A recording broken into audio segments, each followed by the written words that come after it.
মঙ্গলবার দুপুরে আসানসোল পৌর নিগমের মেয়র বিধান উপাধ্যায় মেয়র পরিষদের সদস্য এবং 2 ডেপুটি মেয়রের সাথে আলোচনা করেন মেয়র পরিষদের বৈঠকে।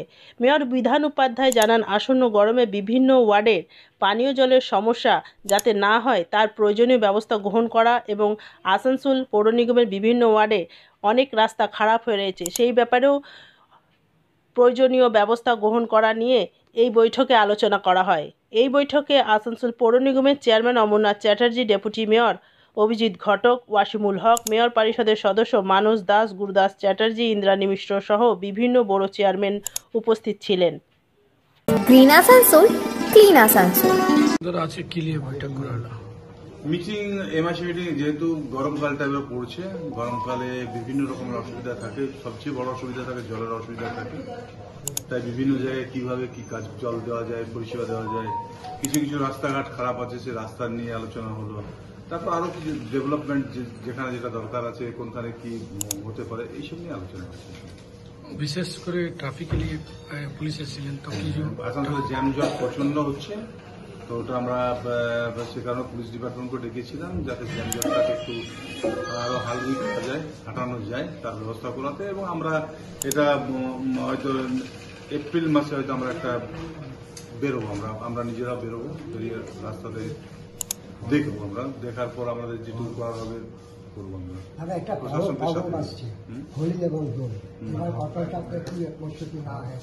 কি হচ্ছে হোলি এবং দোল দুটো প্রবলেম, কর্পোরেশন এখন প্রস্তুতি নিয়েছে। কর্পোরেশন যেভাবে প্রতি বছরগুলো চালায়, যেখানে যেটা সবচেয়ে মানুষের অসুবিধাটা জল নিয়ে, তো জলটা করবে শান্তিপূর্ণ পরিবেশ করার জন্য প্রশাসন যেভাবে অ্যাক্টিভ আছে, প্রশাসন যেভাবে দেখে সেভাবে দেখবে। তাছাড়া আমরা সজাগ মানুষের সাথে আছি। আপনাদের চ্যানেলের মাধ্যমে সকলকে অভিনন্দন রইল, শুভেচ্ছা রইল।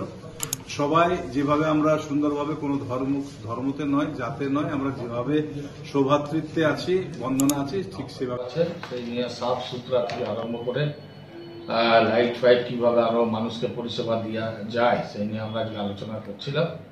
এবং আরো কতগুলো জিনিস, হাইড্রেন পরিষ্কার, সামনে গ্রীষ্মকালের পরেই বর্ষা আসবে, তো প্রত্যেকবার আপনারা জানেন আসানসোল ভেসে যায়, তো এবারে যাতে আগের থেকে স্টেপ নিয়ে সেইটা আমরা বন্ধ করতে পারি সেই জন্য আজকে আলোচনার মধ্যে ছিল। বিভিন্ন স্টাফেরা আজ রিটায়ার হয়ে যাওয়ার পর 20-30 বছর ধরে একই ফ্ল্যাটে 500 টাকায় ভাড়ায় গেছে, তো তাদের বিরুদ্ধেও স্টেপ নিতে বলা হলো যে ভাই এতদিন ধরে তাতে কর্পোরেশনে কাজ করে এনজয় করলো, তো এদেরকে এবারে নোটিশ ধরানোর প্রয়োজন আছে, কারণ ইলেকট্রিক বিল আর যা আসছে কর্পোরেশনের টানার বাইরে টানার মতো ক্ষমতাই থাকছে না, তাই ওদেরকেও একটা করে নোটিশ দেওয়া।